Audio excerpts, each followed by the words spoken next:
our next speaker, E2 Grace Solomon Pfeiffer.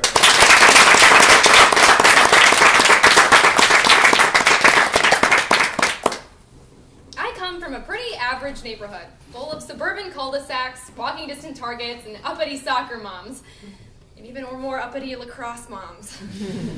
Carolyn and Lori, the neighborhood watch patrol, were out in full force, 6 nights a week. Friday nights were bridge club, and you can really only spend so much time stopping teenagers from spray painting dicks on mailboxes. All across America are neighborhoods that are just as average as mine, or at least neighborhoods that think they are. Because according to a Pew Research Center poll from January 2014, 88% of Americans believe that they are in the middle class. Only 10% think they're poor, only 2% believe they're rich. Oh, and 1% refused to identify their wealth in Obama dollars and muttered about buried gold. But while more Americans than ever identify as middle class, NPR of April 14th, 2013 notes that in the wake of the financial crash, 1 in 5 Americans is still un- or underemployed. Real wages continue to decline. They canceled Law and Order, which is messed up. And bleak facts are forcing us to rethink our myths of what it really means to be in the middle. As middle class has become little more than a political buzzword, we are suddenly forced to look at the fact that the mindset of what it means to be average doesn't match the reality. So today we will explore the causes, effects, and solutions to America's over-identification with the middle class. Despite our love affair with the whole group, there's no exact definition of what it means to be middle class. So essentially we define it the same way the Supreme Court defines pornography. We know it when we see it. Which means the middle class involves a lot of handcuffs and angry German people. I don't watch a lot of porn, so I had to look that up. Technically speaking, the median income of the United States is $50,051, but that doesn't reflect regional differences, or more importantly, how much more or less than $50K you can make and still claim to be average. And opinions vary widely. For example, the U.S. Census Bureau defines middle class as anyone earning between $20,000 and $102,000. And in the last presidential election, future Fox contributor Mitt Romney defined middle class as anyone making less than $250,000 a year. Just so the average neurosurgeon didn't feel left out. This brings us to our second cause of over-identification, that being middle class has become synonymous with being American, like low math scores or high blood pressure. The American dream is a middle-class dream. A white picket fence, a 2-car garage, a functional addiction to something classy like Vicodin. Foreign Policy of September 2nd, 2013 explains this, noting that because a strong middle class is used as an indicator for economic stability and prosperity, members of the group are often falsely portrayed as uniquely American, civic-minded, and hardworking. However, increasingly, class identification has less to do with income and more to do with attitude. And since neither rich nor poor people feel any less American than anyone else, they tend to subconsciously identify with the salt-of-the-earth middle class. Essentially, the rich and poor are in the same boats here, except that the rich are in, like, actual boats. And poor people are hungrier. Poverty zing. On December 1st, 2013, the religious publication American Thinker published an article entitled, "Jesus Was Middle Class."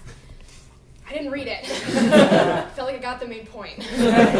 But to understand the effects of jumping on this biblical bandwagon, we can first see how falsely identifying as middle class stops us from understanding economic divisions, and second, hurts our ability to act in our own best interest. To begin with, the Wall Street Journal of September 5th, 2013 notes that individuals of all economic backgrounds tend to identify middle class as anyone making less money than them. But this becomes a problem, because when high earners feel like they're average, they then believe that the poor are just a few rungs below them on the ladder. And suddenly the needy seem a lot more like the mildly fussy. These harsh attitudes are reflected in a Pew Research Center survey from July 2013, in which 57% of respondents agreed that the government should ensure that all individuals have housing and food.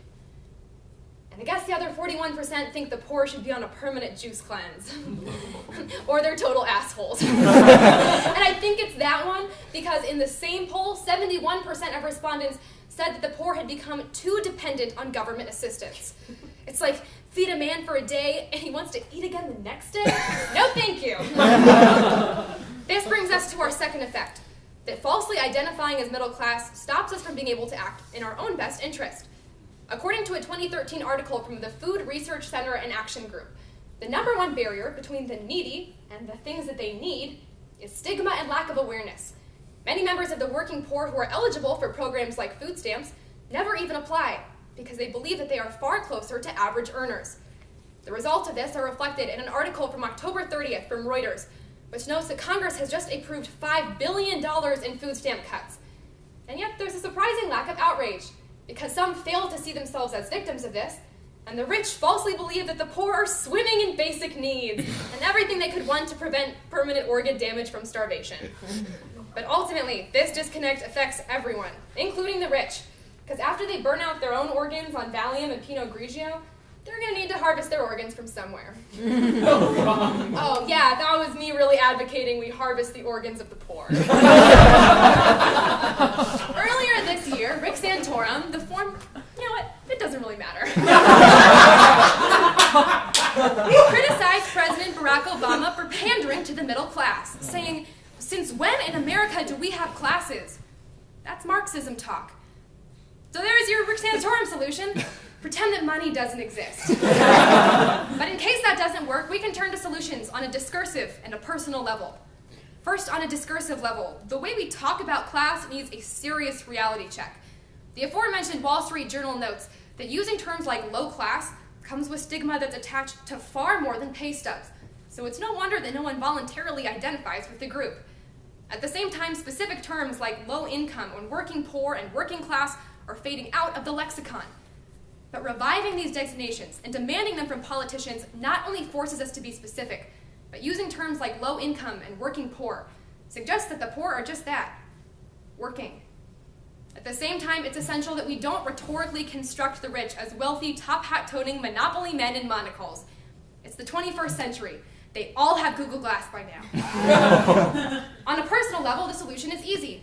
Take the time to simply figure out how you relate economically to the other 300 million Americans. And while it's true that there's no specific income bracket that can tell you your class, MSN Money of November 30th, 2013 notes that qualitative life indicators tend to be far more indicative. For example, true members of the middle class tend to have health insurance, go on vacation, and shop at Target. That one was actually on the list, so I'm not the only one pandering in stereotypes here. On the other hand, individuals who own their home completely, employ an accountant, and don't have to save up before spending on big items are likely actually among our nation's highest earners. Not everyone is middle class. If they were, it wouldn't really be a class. Just a bunch of people shopping at Costco. But ultimately, it's okay to be comfortable with what you're earning, or to be uncomfortable with your current economic status. But it is essential that we are informed and honest, so that we don't let expanding definitions distract us from the real world of shrinking economic mobility. Arguably the least popular season of Real World since Atlanta. Today we explored the causes, effects, and solutions to America's over-identification with the middle class. Middle earners are no more hardworking or American than anyone else. And being in the middle of something is not always that great. Like being in the middle of a Brooks and Dunn concert, or my parents' divorce. That part wasn't a joke, so it's messed up that you laughed, Brian. I really was in the middle of a Brooks and Dunn concert one time. Ultimately, before we want to start having meaningful conversations about the distribution of wealth in our nation, we have to take a step back to realize what it really means to be average.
Shay, FYI, the release to be videoed, if you want to sign it, is up there. And you should do that before you speak. Should I do that now then? Yes.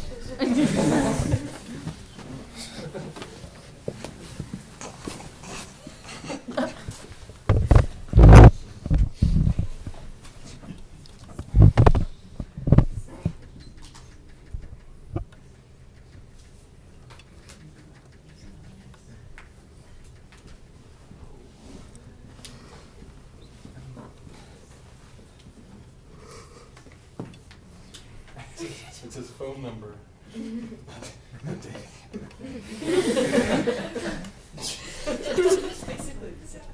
Void. All right. Code E6, Shane Krause.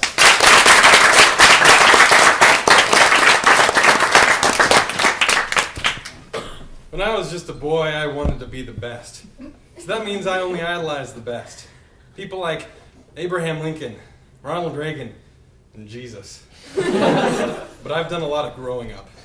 And the only person that's kept up with my idolization has been the one and only Mitt Romney. With his deep blue eyes, protective helmet of touch of gray locks, and a real pretty mouth.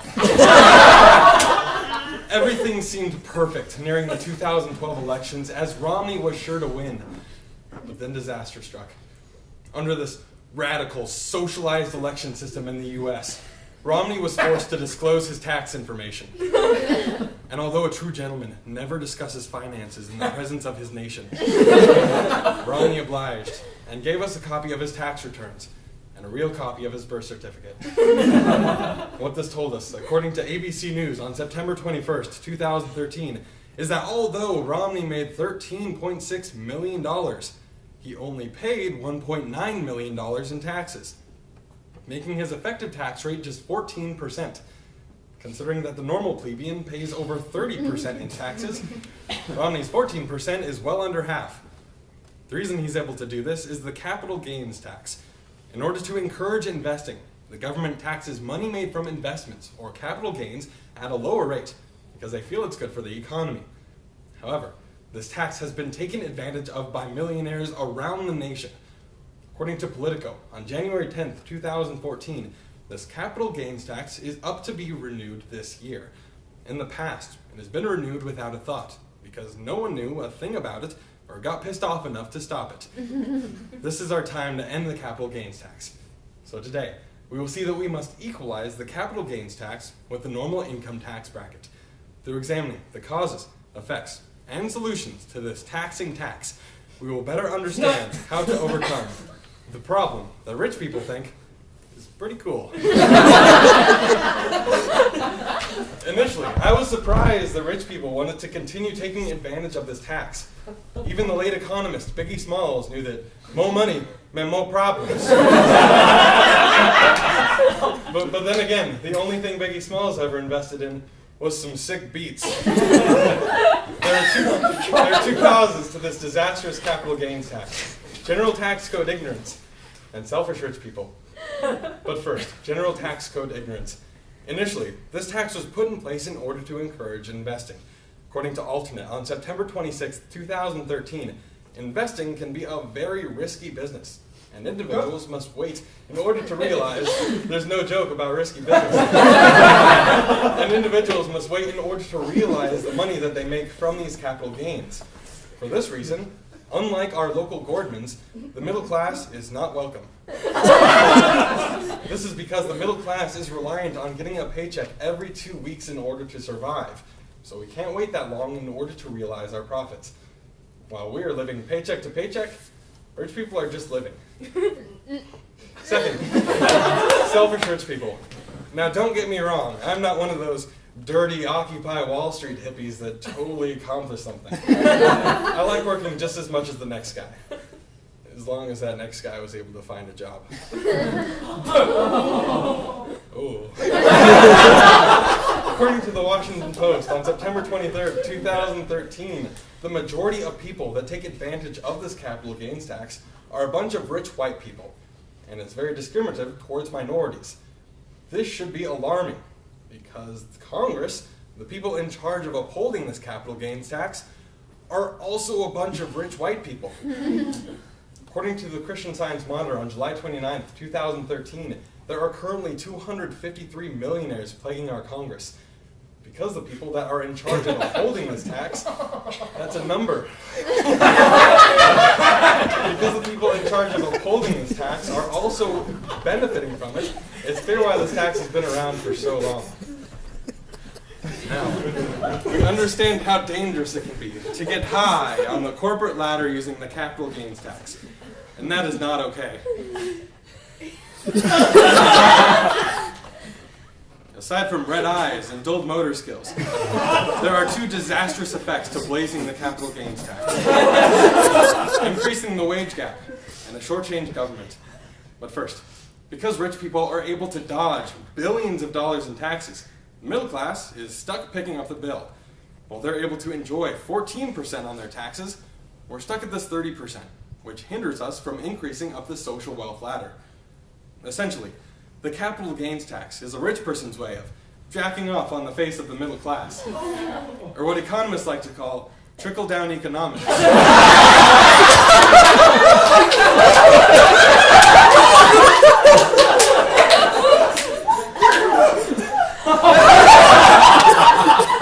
The middle class is waiting for the money shot, but it just isn't going to come. Furthermore, according to Forbes on September 9th, 2013, because these rich people are able to continually invest in their own businesses while simultaneously reaping these lower taxes, they're able to exponentially grow their wealth, further increasing the already unproportional wage gap. Second, a shortchanged government. The government is currently dealing with a mystery that even the Hardy Boys might have a hard time solving. The classic case of, what the heck happened to all that money? According to MSN on September 23rd, 2013, if we increase this capital gains tax to just 20%, we would bring in an extra $4 billion each year. If we equalized it at 30%, we would bring in an extra $20 billion each year. Furthermore, the government is not taxing any capital gains left as inheritances. This is significant because according to Forbes on September 9th, 2013, of the top 400 wealthiest estates, over 3/4 of them were inherited. It doesn't take the Hardy Boys to realize this is hardly something worth laughing about.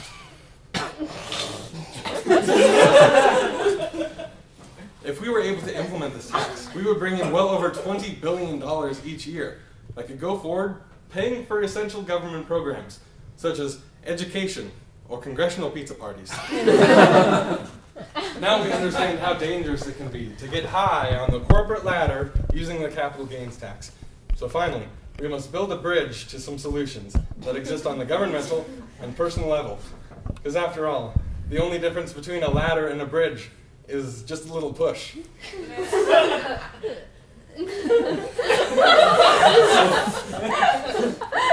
First, on a governmental level, we must equalize the capital gains tax with the normal income tax rate. This tax has already proven to be insufficient at boosting the economy and has instead just been taken advantage of. We need to go back to pre-1997 tax code when we had a silver-haired fox in the office. Even if this means bringing back shell necklaces and slap bracelets, taxing capital gains is something that'll never go out of style. Second, the government must start taxing the dead. There are only two things in life that are certain: death and taxes. And under no situation should we be able to escape taxes with death. Or death with taxes. On a personal level, we must begin taking a direct stand at disbanding this capital gains tax. Previous years, we have had opportunities in order to get rid of it, but now we finally know enough about it in order to stop it. By spreading awareness and telling all of our friends, we'll be able to get people angry enough that we can actually put an end to it. Or we could just become congressmen. We're going to need a few $1 million in order to cover campaign costs. Maybe we could use the capital gains tax. By using their own system against them, we can finally find peace.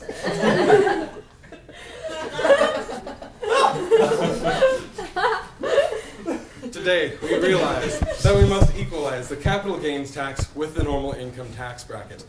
After examining the causes, effects, and solutions, it's clear that Romney was not the monster. He was just shaped by the monster, like some sort of sexy, expensive pottery class. Oh, so wrong. If rich people decided to disband this tax, they could be just like Robin Hood, taking money from themselves and giving it to people that can really use it. Just a much older, less nimble Robin Hood.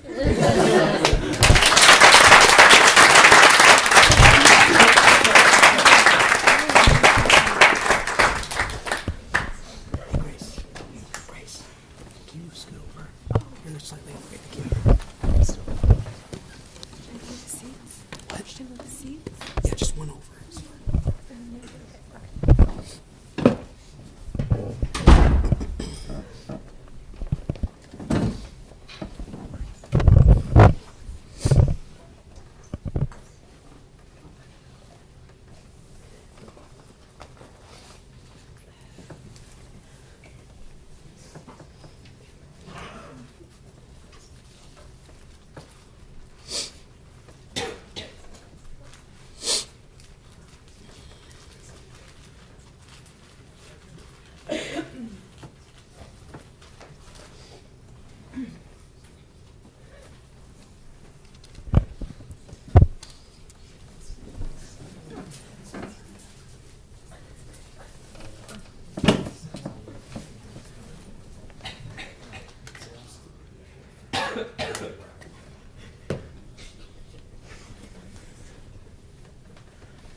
Yeah, he or she.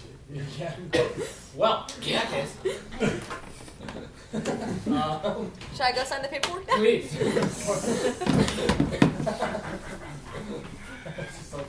Sit in your wings.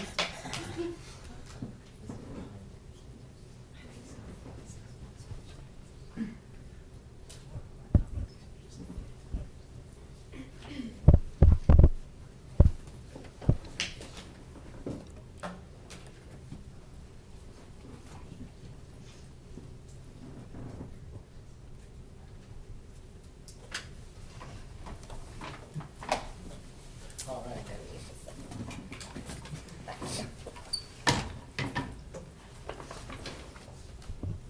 Our final speaker, D3, Natalie Schneider-Brooks.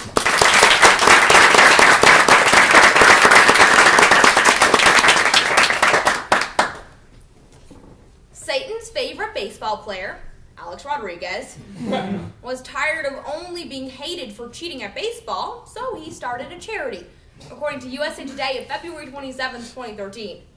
Since when is starting a charity a bad thing? Since Alex Rodriguez started one. Despite raising hundreds of thousands of dollars, the A-Rod Family Foundation gave a whopping 1% of funds to charity. Well, at least we know his donations aren't on steroids. Now, I know we've been criticizing charities since Ayn Rand made it sexy, but it's more important than ever to get our fountain heads out of our fountain behinds. According to the Atlas of Giving, on January 24th, 2014, charitable donations have jumped 13% to $416.5 billion, the highest ever. The report explains that increased charitable donations are linked to increased media attention. Because celebrities are walking media attention magnets, it's no wonder that starting a charity is Hollywood's favorite hobby, next to drugs. But even though celebrity charities are rolling in the moolah, they don't know what to do with it. For example, the Washington Post explains on September 30th, 2013, that the funniest celebrity in Washington charity dinner raises money by having famous people tell jokes. In 2011, their donation check bounced. Who would make jokes about social issues and then accept donations that they keep for themselves?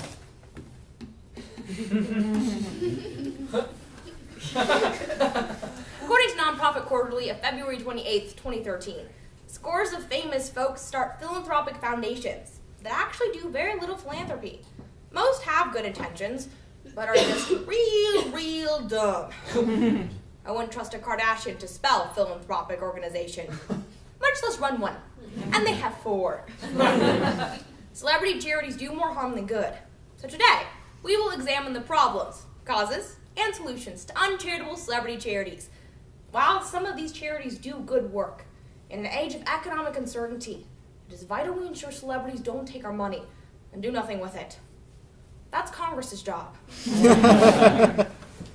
Charities are like sex tapes. Every celebrity's got one, and we don't care who they're screwing. But we should. There are 2 main problems from uncharitable celebrity charities: diverted funds and harming legitimate charities.